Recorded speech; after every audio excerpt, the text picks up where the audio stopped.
आप लोग जानबूझकर मुझसे छुपा रहे हो रौनक किधर है, ताकि मैं परेशान रहूं। लेकिन उसको तो मैं ढूंढ निकालूंगा, और अगर गलती से मुझे टकरा गया तो जान से मार डालूंगा उसको। दोबारा गाली दिया तो जबान खींच लूंगी बाबू। चल निकाल, वो आएंगे तो देखेंगे। मुझे आंख दिखा दीजिए। छोड़ मेरी माँ को। आज तो मन करता है कि अपना हिसाब मेरी जवानी से कर लूं।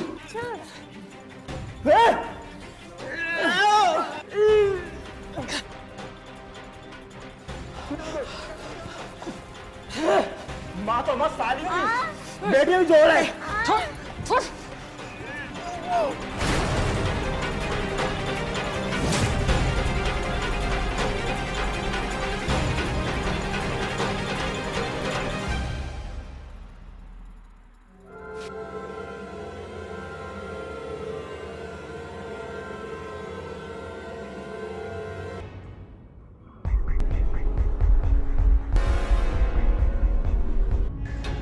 एक घर में घुसकर एक गुंडा एक माँ बेटे से झगड़ा कर रहा था। उस झगड़े के दरमियान एक हादसा हुआ, और हादसा ऐसे हुआ कि अनजाने में उस माँ के हाथों उस गुंडे की हत्या हो गई। नमस्कार, मैं हूं प्रदीप पाटिल और जुर्म के इस शो में आप सभी का स्वागत करता हूं। कहते हैं कि परिवार बहुत जरूरी होता है उनके लिए जो परिवार की अहमियत को जानते हैं, जो अपने प्रियजनों के लिए, उनके खुशियों के लिए दिन रात मेहनत करते हैं, अपने अपनों के लिए किसी भी हद तक जाने के लिए तैयार रहते हैं। कोई भी लड़ाई लड़ सकते हैं, वो अपनों को बचाने के लिए किसी भी युद्ध में कूद सकते हैं। अंकिता के हाथों एक हत्या हो चुकी थी और ये परिवार एक बहुत बड़ी मुसीबत में फंस चुका था। एक ऐसी मुसीबत जो आम इंसान की नज़र में हादसा थी, लेकिन कानून की नज़र में जुर्म, और जहाँ जुर्म है वहाँ सजा भी है। कौन था वो गुंडा जो मारा गया? क्या एक खून करने के बाद भी ये परिवार बच पाएगा? चलो देखते हैं ये एक अनोखी कहानी।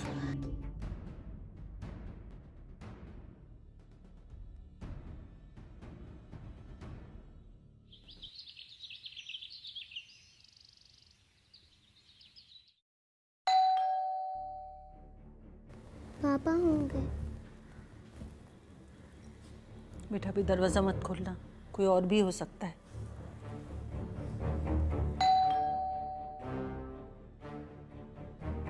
कौन है? अंकिता, मैं हूँ रौनक। दरवाजा खोलो यार।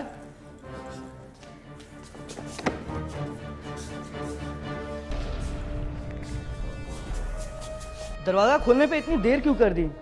खैर ये सब छोड़ो, खाना निकालो, मुझे बहुत भूख लगी है। उतनी दूर गया मगर कोई काम हुआ नहीं।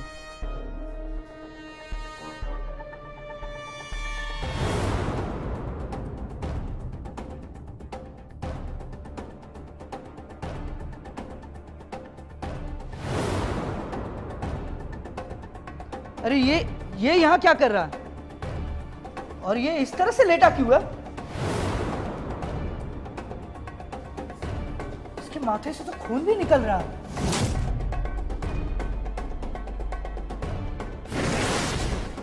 पापा ये मर गया, इसके नाक से हवा भी नहीं आ रही है। रौनक, ये सब मैंने जानबूझकर नहीं किया। इसने मेरी और बेबू की गर्दन पकड़ ली।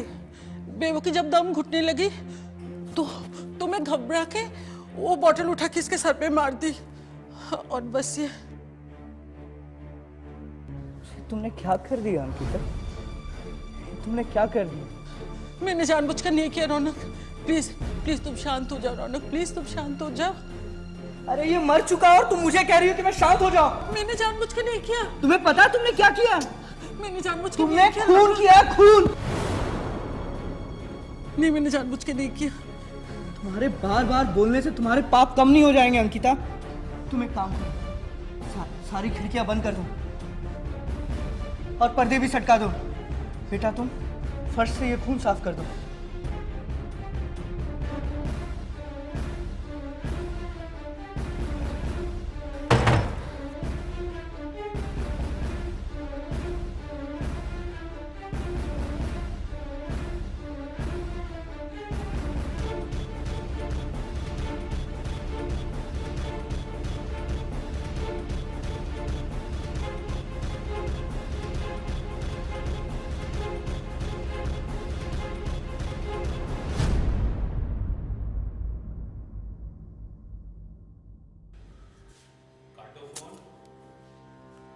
पता नहीं किस कोने में रख देते हैं ये आदमी, लगता ही नहीं है। नरक बन गया जीवन इस आदमी से शादी करके। आने दो इसको, 2 दिन से गायब है, न घर की फिक्र है न बीवी की फिक्र है। ऐसा भी कोई पति होता है क्या? हेलो, तुम कहाँ हो 2 दिन से?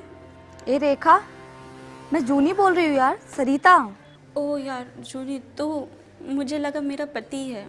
क्या बात है, बड़ा प्यारा रहा उससे, बहुत पतिव्रता हो गई है तू। 1 नंबर का आवारा है मेरा पति, मेरी तो किस्मत ही फूट गई यार। क्यों, क्या हो गया? क्या बताऊँ यार, 2 दिन से उनका कुछ भी अता पता नहीं है, जाने कहाँ लापता हो गए। फ़ोन भी बंद आ रहा है। उसको तो मेरी जरा भी परवाह नहीं है कि मैं कितनी फिक्र कर रही होंगी। अच्छा तू रो मत, चुप हो जा, ज़्यादा टेंशन मत ले। तेरी फ्रेंड पुलिस में है ना, तू मुझे नंबर दे उसका, मैं उसका पता लगा के बताती हूँ। और तेरे सामने लाके उसके कान भी पकड़ के खींचूंगी। ज़्यादा आवारागर्दी ठीक नहीं होती है, टेंशन मत ले तू। मुझे नंबर भेज उसका। हाँ जूनी, मैं देती हूँ, पता कर, मैं अभी सेंड करती हूँ। ओके।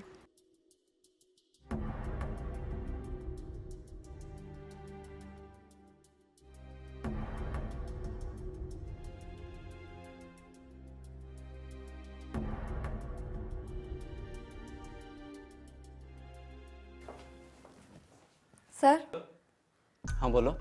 मेरी एक फ्रेंड है रेखा, उसका पति गायब है। गायब?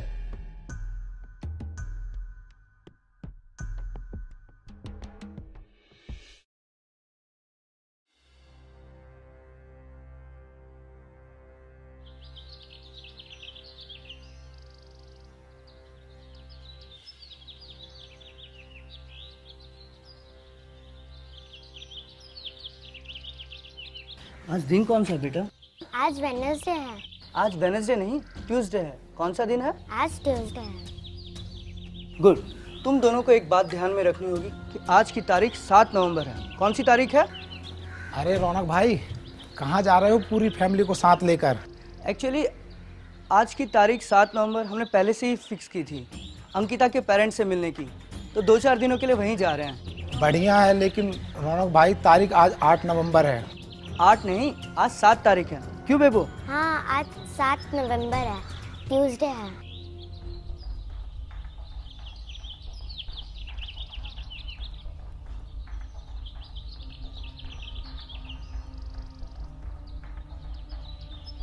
अरे ज़्यादा सोचिए मत, तारीख में क्या रखा, सारे दिन तो एक ही समान होते हैं। खैर, अगर कोई आए तो बता दीजिएगा कि 7 तारीख को हम समर्थ नगर के लिए गए हैं।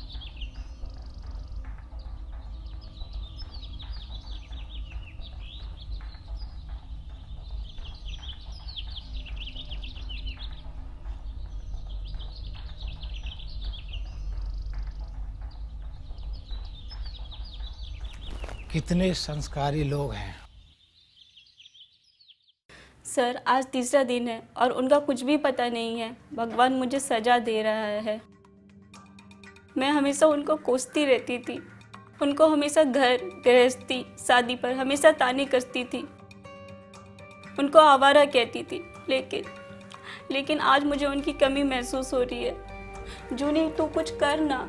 शांत हो जाओ रेखा, हम बाबू को ढूंढ निकालेंगे, बस तुम उसकी कुछ डिटेल्स लिखवा दो, बाकी हम सब देख लेंगे। सरिता ने हमें जब बताया तो हमने तुम्हारे पति की तलाश तब से ही शुरू कर दी है, तुम टेंशन मत लो। अच्छा, जिस दिन बाबू कुमार घर से निकले तो क्या बोलकर निकले थे? जब भी वो घर से बाहर जाते थे बताकर नहीं निकलते थे, लेकिन हाँ कभी कभी बता देते थे, मैं वसूली के लिए जा रहा हूँ, घर लेट से आऊँगा। वसूली? वो लोगों को ब्याज पर रुपए दिया करते थे, जैसे दुकानदारों को, छोटे व्यापारियों को। अच्छा, उनका कोई दोस्त या दुश्मन? दुश्मन का तो पता नहीं सर, लेकिन उनका कोई दोस्त भी नहीं था। वो सीधे मुंह किसी से बात नहीं किया करते थे, उनके बोलने का तरीका कुछ अलग था। लेकिन हाँ सर, वो दिल के बहुत साफ थे। अच्छा अर्चना, एक काम करो, बाबू कुमार का कॉल रिकॉर्ड्स और मोबाइल लोकेशन निकलवाओ। लास्ट लोकेशन पता चल जाएगी तो कहानी पूरा सामने आ जाएगी। Okay sir.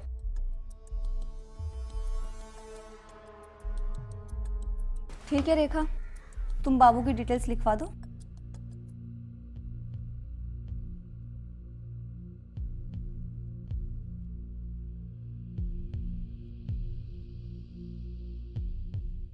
क्या हुआ बेबू, क्यों नहीं खा रही हो? खेलना कूदना तो तुम्हें बहुत पसंद है, फिर इस सोने से मुखड़े पे इतनी उदासी क्यों है? ऐसे ही नानी, मैं थोड़ा थक गई हूँ। ओ मेरा बच्चा, इधर आओ।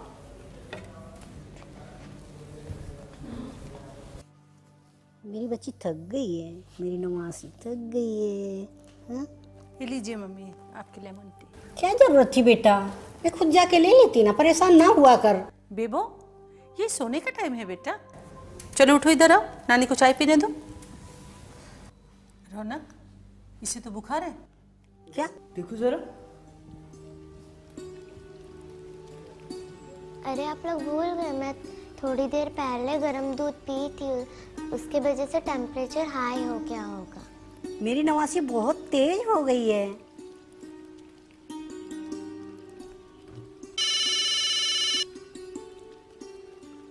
हेलो। हेलो, रौनक पांडे? हाँ जी बोल रहा हूँ, आप कौन? मैं अर्चना विजयनगर से बोल रही हूँ, इंस्पेक्टर।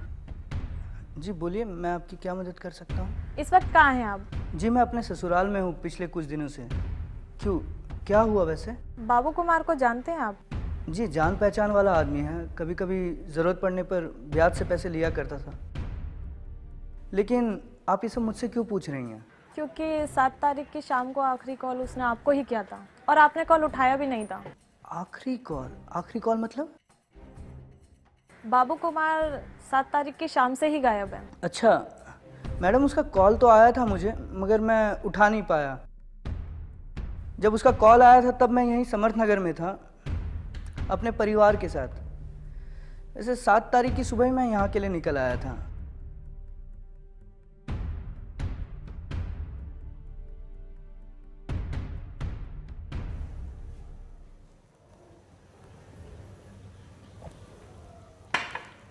पुलिस ने अपना काम शुरू कर दिया, हमें संभल कर रहना चाहिए, नॉर्मल रहना चाहिए। नॉर्मल समझते हैं ना बेबू? जी पापा, नॉर्मल यानी जैसे कि कुछ हुआ ही नहीं। हाँ अंकिता, जो पहले की स्थिति थी उसे हम वापस तो ला नहीं सकते, लेकिन जो आज है उसे हमें खोना भी नहीं चाहिए। हम कैसे से संभालेंगे? तुम कह रहे हो पुलिस अपना काम शुरू कर दिया, पुलिस कभी ना कभी हम तक पहुंच ही जाएंगे रौनक। हाँ वह हमें ढूंढते हुए यहाँ तक पहुँच ही जाएंगे। हो सकता है कि वो हमारे घर आए, हो सकता है कि वो बाबू के बारे में पूछे, लेकिन तुम दोनों को बस इतना ही कहना है कि नाम सुना है, हमने कभी देखा नहीं है, और हम 7 नवंबर से यहीं हैं। मुझे तो बहुत डर लग रहा है रौनक। अपने डर को अपने चेहरे पे आने मत दो अंकिता। मुझे तो अभी भी उसका चेहरा मेरे आंखों के सामने दिखता है। मुझे लगता है मम्मी सब गड़बड़ कर देगी। ऐसा नहीं बोलते बेटा, मम्मी दिल की अच्छी है, इसलिए उन्हें गिल्ट फील हो रहा, और होना भी चाहिए। उससे अंदर की इंसानियत जिंदा रहती है। टीचर कहती है इंसान को अपनी गलती मान लेना चाहिए, इससे अच्छाई बाकी रहती है। हमारी टीचर भी ठीक कहती है बेटा, पर कुछ गलतियां इंसान को अपने अंदर मान लेनी चाहिए, बाहर नहीं, क्योंकि फैमिली भी कोई चीज है।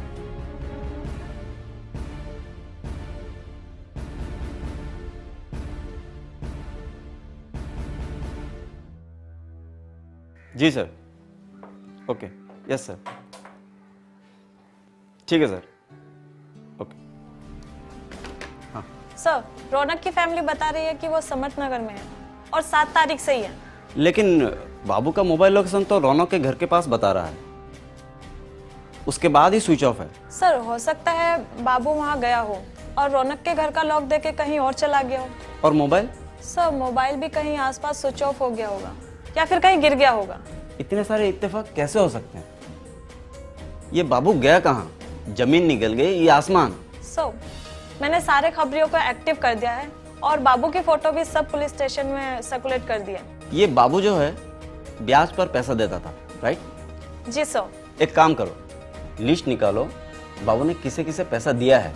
रौनक को भी पैसा देता रहा होगा या दिया होगा। ओके सर, मैं लिस्ट निकाल दूं।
अरे रौनक भाई, आप आ गए?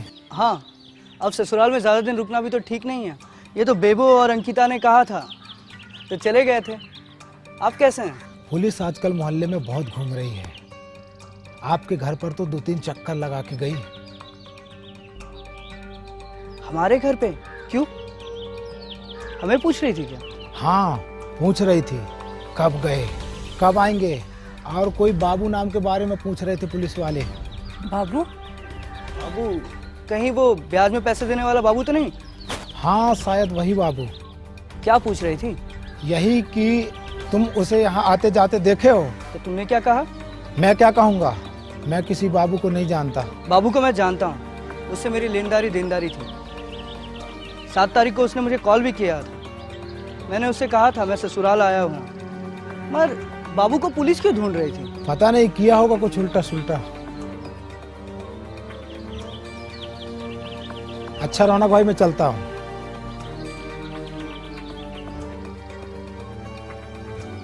आ गए आप लोग? जी हाँ, सुना है आप लोग मेरे घर के 2-3 बार चक्कर काट कर गए हैं। 2-3 बार नहीं, बस 2 बार, क्योंकि बाबू कुमार गायब है 7 तारीख की शाम से, और उसके मोबाइल का लोकेशन आखिरी आपके घर का ही मिला है। ये नाम मैंने सुना है मगर कभी देखा नहीं। हो सकता है कि वो बाबू के बारे में पूछे, लेकिन तुम दोनों को बस इतना ही कहना है कि नाम सुना है, हमने कभी देखा नहीं है, और हम 7 नवंबर से यहीं हैं। बाबू से मैंने 2 लाख रुपए ब्याज में लिए थे। बाबू ने मुझे 7 तारीख को कॉल भी किया था। मैंने उससे कहा था कि मैं अपने ससुराल आ गया हूँ, 2-3 दिन बाद आऊँगा, मगर उससे मेरी बात पर यकीन नहीं हुआ। उसने कहा कि मैं घर आ रहा हूँ। मैंने बोला घर जाके कोई मतलब नहीं है, क्योंकि घर पे ताला लगा होगा। उसके बाद क्या हुआ मुझे नहीं पता। आप दोनों को पुलिस स्टेशन चलना होगा। व्हाट? लेकिन क्यों? ठीक है, हम चलते हैं। अंकिता, तुम बेबू को लेके अंदर जाओ। पति पत्नी दोनों साथ चलिए। अरे ये क्या जबरदस्ती है? अंकिता, बस उन्हें पूछताछ करनी है। मगर बेबू को अकेले छोड़ के कैसे जा सकते हैं? बेबो को भी साथ में ले चलिए। वो पुलिस स्टेशन है, वहाँ पे भी इंसान ही रहते हैं, डरने की जरूरत नहीं है। ठीक है, आप चलिए, हम अपनी गाड़ी से आते हैं। ओके।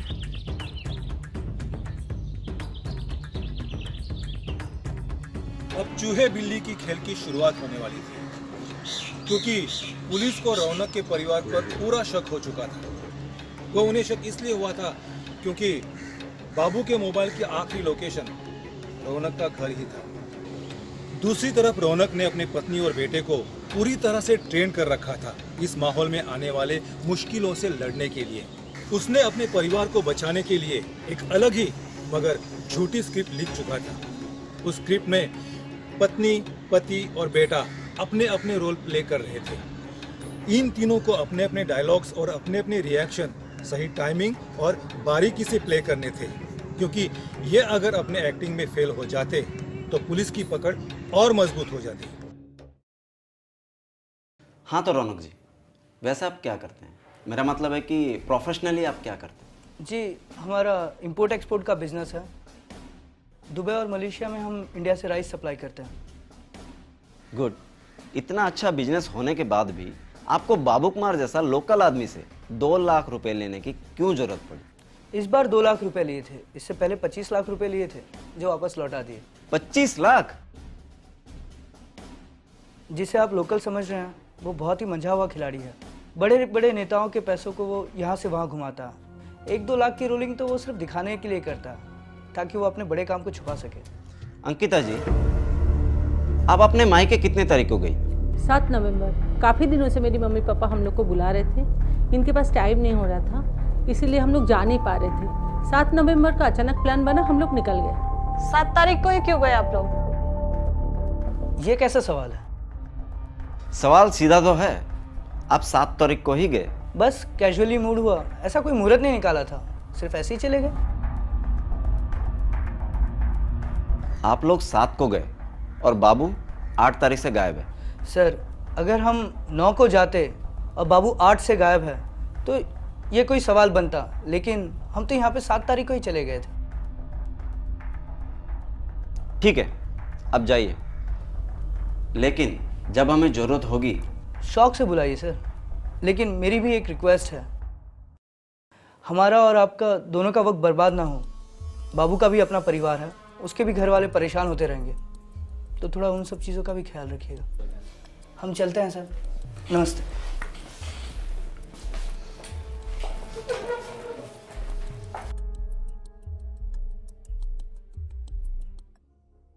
रौनक, मुझे जेल नहीं जाना, मुझे बहुत डर लग रहा है रौनक।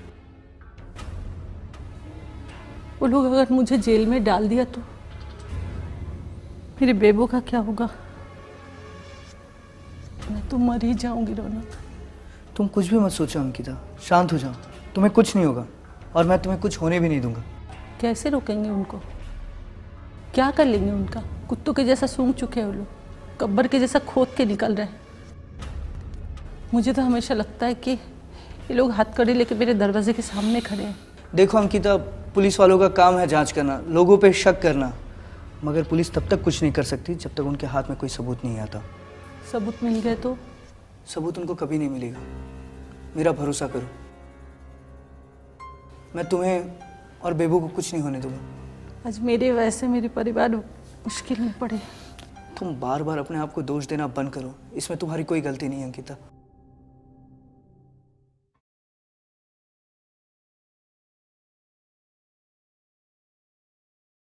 इतना कुछ करने के बाद भी बाबू का कुछ पता नहीं चल पा रहा। इसका दो ही मतलब है, या तो वो खुद गायब हो गया, सामने नहीं आना चाह रहा था, या किसी ने गायब किया है। गायब कर दिया है यानी किडनैप? किडनैप होता तो फिरौती के लिए कॉल आ जाता, मुझे ये मर्डर लग रहा है। सर अब तो मुझे भी यही आशंका लग रही है। बाबू का बिजनेस लाखों का है, साइड बिजनेस कुछ और इनसाइड कुछ और। सर कहीं ये पॉलिटिकल मामला तो नहीं? नहीं, ये पैसों का ही मामला है। या to कोई ऐसा था जो पैसा दे नहीं पा रहा था, या तो फिर देना नहीं चाहता था। Excuse me sir. ओके, अंदर आ जाओ। सर राजू खबरी है, देखते हैं क्या जानकारी लाया। सलाम सर, एक ऐसी खबर सुनाऊंगा जिसे सुन के आपके होश उड़ जाएंगे। फिलहाल तो 4 रातों से नींद उड़ी हुई है, होश मत उड़ा, खबर उड़ा। सर ये जो आपका रौनक है ना, हमारा नहीं, रौनक है वो बस। हाँ मेरा मतलब वही था सर। 7 नवंबर की रात को वो अपने घर से निकला और घर से जाते समय सर उसने एक गोली अपनी कार में रखी। मुझे एक पड़ोसी ने बताया सर, लेकिन पड़ोसी सामने नहीं आना चाहता। लेकिन 7 नवंबर को रौनक अपने ससुराल के लिए निकल गया था और पहुंच भी गया होगा। सर ये तो रौनक कह रहा है, लेकिन आप जरा सोचो, 7 को ही तो बाबू गायब हुआ है और बाबू के 2 लाख रुपए भी रौनक पड़ते हैं। सर 7 तारीख को ही रौनक अपने ससुराल गया और 7 तारीख की शाम से ही बाबू गायब है। सर रौनक के पड़ोसी के हिसाब से 7 की रात को ही रौनक अपनी कार में कार्टून लेकर घर से निकला है। सर ये कहीं ना कहीं तीनों बातें आपस में टकरा रही हैं। मुझे तो शुरुआत से ही रौनक पर शक है। एक काम करो, रौनक को फिर से उठाओ। Okay sir. ओके सलाम सर, चलता हूँ। आप लोग अचानक बार बार इस तरह हमें क्यों बुला लेते हैं? आप ही ने कहा था शौक से बुलाइए, और जब बुलाया तो बुरा लग रहा है। मेरा मतलब वो नहीं था। आप लोग इस तरह अचानक बुला लेते हैं, समय की बर्बादी होती है। आपका भी समय कीमती है और हमारा भी। हम एक केस की छानबीन कर रहे हैं और हमें भी कोई शौक नहीं है अपना और लोगों का समय बर्बाद करने का। 7 नवंबर के रात को जो कार में कार्टून बॉक्स डालकर निकले थे, उस कार्टून बॉक्स में क्या था और आप कहां गए थे?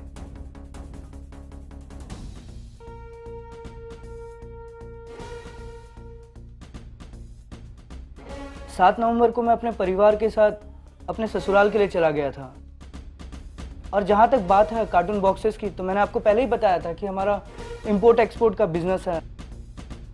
घर से मैं कभी कार्टून बॉक्सेस या कभी बोरी ऑफिस से घर, घर से ऑफिस ले जाया करता हूँ। तो 7 तारीख को आप कार्टून लेकर बाहर नहीं गए थे? आप क्या कहते हैं अंकिता जी? 7 नवंबर को हम अपने माता पिता के घर समत नगर में गए थे, ये मैं पहले ही कह चुकी हूँ। आप लोग अपने कार से गए होंगे ना? जी। कोई सबूत, कोई गवाह? आप लोग तो पीछे ही पड़ गए हैं। अगर कोई कहीं जाएगा तो ये सोचकर जाएगा कि पुलिस के लिए सबूत और गवाह पीछे छोड़ जाए। कमाल करते हैं सर आप। अंकिता जी, आपके पिताजी का नंबर दीजिए। बोलिए नंबर। 4444657832। मैं अंकिता की दोस्त बोल रही हूँ। हाँ बोलिए। क्या आप बता सकते हैं अंकिता और रौनक आपके यहाँ कितने तारीख को आए थे? इस उम्र में कहाँ याद रहती है तारीख बेटा। आज कितनी तारीख है वो नहीं पता, और तुम 4 दिन पहले की तारीख पूछ रही हो। अच्छा, कोई दिन तो याद होगा ना? सोमवार, बुधवार, मंगलवार। दिन अंकिता से ही पूछ लो, वो तुम्हारी दोस्त है ना।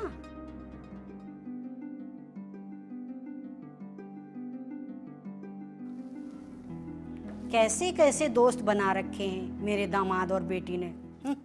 सर वो बूढ़े हो चुके हैं, उनकी याददाश्त कमजोर हो चुकी है। ठीक है, आप लोग जाइए, लेकिन याद रखिए 7 और 8 नवंबर के पहले हम सुलझा करेंगे। Best of luck sir.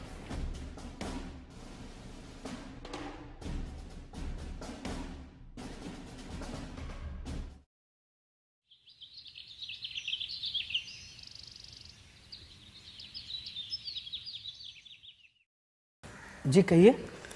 मेरा नाम रेखा है, मैं बाबू की पत्नी हूँ। हमें आपके पति के बारे में सुनकर अफसोस हुआ कि वो मिल नहीं रहा है। बताइए मैं आपकी क्या मदद कर सकता हूँ? बस इतना बता दीजिए, आप लोगों ने मेरे पति को कहाँ छुपा के रखा है? देखिए हमने उनको कहीं छुपा के नहीं रखा, हम तो खुद 7 नवंबर को बाहर थे। उनका फ़ोन आया था, मैंने बाबू को कहा था कि मैं घर पर नहीं हूँ। उसने कहा तू झूठ बोल रहा, मैं तेरे घर आ रहा हूँ। आपके पति जब यहाँ आए होंगे घर पे ताला देख के लौट गए होंगे। नहीं लौटे, 5 दिन हो गए नहीं लौटे। अब तो ऐसा लगने लगा है कि लौटेंगे ही नहीं। लेकिन आप लोग मेरे पति के बारे में सच बता सकते हैं। भले ही पुलिस से आप कुछ भी कहिए, लेकिन प्लीज़ मुझे मेरे पति के बारे में बता दीजिए। देखिए हमें आपकी तकलीफ का एहसास है, लेकिन आप हम पर बेवजह शक कर रही हैं। हम भी चाहते हैं कि बाबू का पता चले, सच सामने आए। देखिए आप सदमे में हैं, लोगों पे शक करने का अधिकार आपको है, लेकिन विश्वास कीजिए हम भी सच बोल रहे हैं। पुलिस को कहिए कि सुराग कहीं और ढूंढे, यहाँ पर समय व्यर्थ करके कोई मतलब नहीं। मेरा तो सब कुछ बर्बाद हो गया ना। मैं तो यही सोच कर आई थी कि शायद आपको मेरे इस हालात और मेरे आंसू को देखकर आपका दिल फंस जाएगा।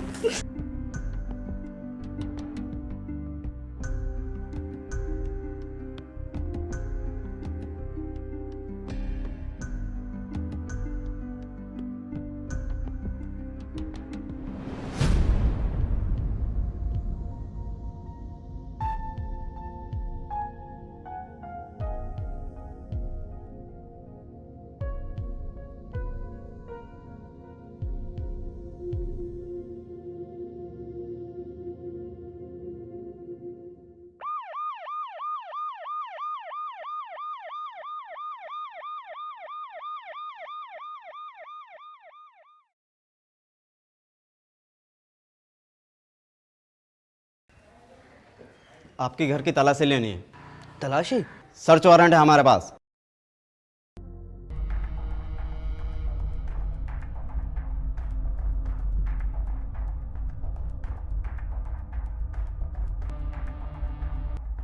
हमें शक है कि आप लोग 7 को नहीं 8 नवंबर को ससुराल गए थे, और 7 को बाबू यहाँ आया था।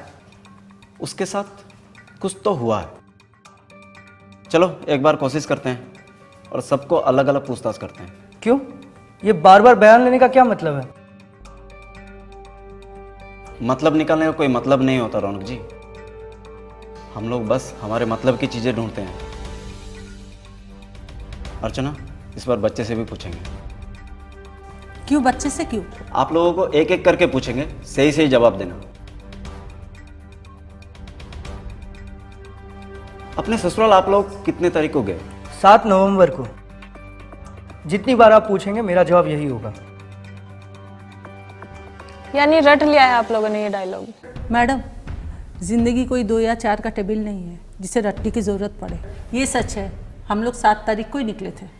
दिन कौन सा था उस दिन? ट्यूसडे, मंगलवार। सुबह के 11 बज रहे थे।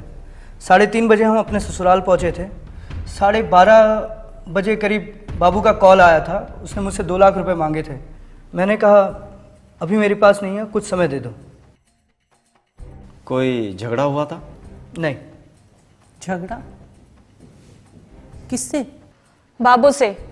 देखिए मैडम, मैं बाबू नाम के कोई आदमी को नहीं जानती, और मेरा आदमी उनके दोस्त या कोई काम के इंसान को घर पे नहीं बुलाते। बेबो बेटा इधर आओ। घबराइए नहीं, बच्चे से जो भी पूछेंगे आप लोग के सामने पूछेंगे। हाँ तो बेबो, पापा मम्मी 8 नवंबर को नानी के घर निकले थे। 8 नहीं 7 नवंबर को। Okay sorry. और उस दिन वेडनेसडे था? नहीं, ट्यूसडे था। देखो बेबो, एक बात बता देता है, पुलिस से झूठ बोलना बहुत बुरी बात है। ये आंटी देख रही हो, ये जेल में डाल देगी। मम्मी तो कह रही थी उस दिन वेडनेसडे था। मम्मी को याद नहीं रहेगा, मुझे याद था ट्यूसडे था। मैं पिंक टी शर्ट पहनी हुई थी। उस दिन घर पर बाबू वाइट शर्ट पहन के आया था। उस आदमी ने येलो कुर्ता पहन कर आया था। दारू पी कर आया था, बहुत गंदा था।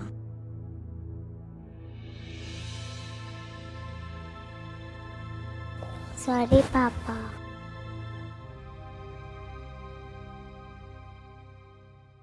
मैं बाहर अपने काम से था। बाबू ने मुझे कॉल किया था 7 तारीख को। मैंने उससे झूठ कहा कि मैं घर पे नहीं हूँ, मगर उसने घर जाकर चेक करना ठीक समझा और वो चला गया। उस दिन ही बाहर अपने काम से गए थे। मैं और बेबू टीवी देख रहे थे अपने, कि अचानक दरवाजे में कोई आया।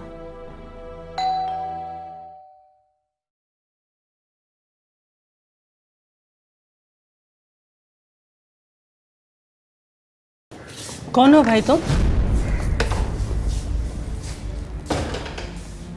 घर तो बड़ा बढ़िया बनाया रौनक ने। ओहो, लड़की भी बहुत सुंदर है। क्या नाम है बेटा आपका? बेबू। हाँ, बेबू। बेबो, बड़ा फिल्मी नाम है। भाभी, आपका परिवार, आपका पति, आप सब लकी, लेकिन मेरे लिए आपका रौनक मनहूस है। 2 लाख लिए 7 महीने हुए, ना ब्याज दे रहा है और ना मुद्दल। नहीं भाई, ये साल धंधा बहुत मंदा जा रहा है। मंदा मंदा मुझे नहीं पता, मुझे मेरा पूरा पैसा चाहिए, और आज तो मैं पैसा लेकर ही जाऊंगा।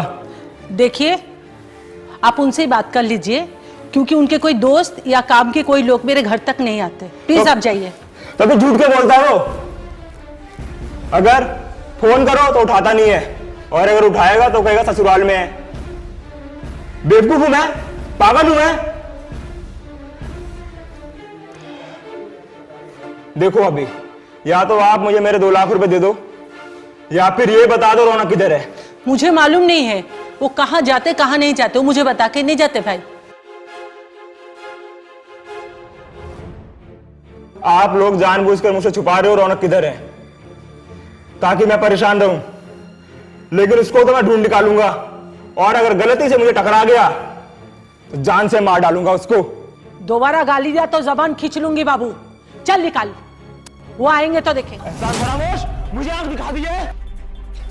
छोड़ मेरी माँ को। आज तो मन करता है कि अपना हिसाब तेरी जमाने से कर लूं। छोड़।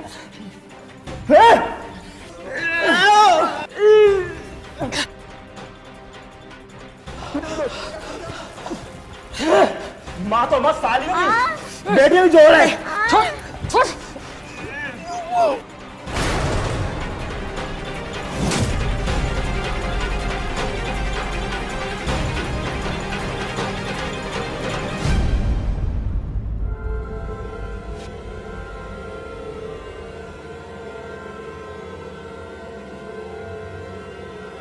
जब मैं लौटा तो मुझे सारी सच्चाई मालूम पड़ी। मैं अपने परिवार को ऐसे कैसे बिखरते हुए देख सकता था।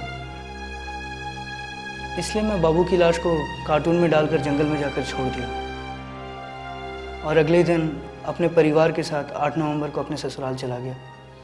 मेरे पास कोई और चारा नहीं था सर। चारा था, आप लोगों को पुलिस के पास आना चाहिए था। जब आप खुद ही कह रहे हैं कि जो भी हुआ आत्मरक्षा के लिए हुआ, फिर क्या जरूरत थी पुलिस से डरने की? रौनक जी, कानून तो सारे पहलू सुनता है ना। आप लोगों ने कानून का मजाक उड़ाया, सबूत मिटाया, कानून के आंखों में धूल झोंकने की कोशिश की, हमें गुमराह भी किया। आप लोगों के ऊपर केस बनेगा, जेल जाना पड़ेगा।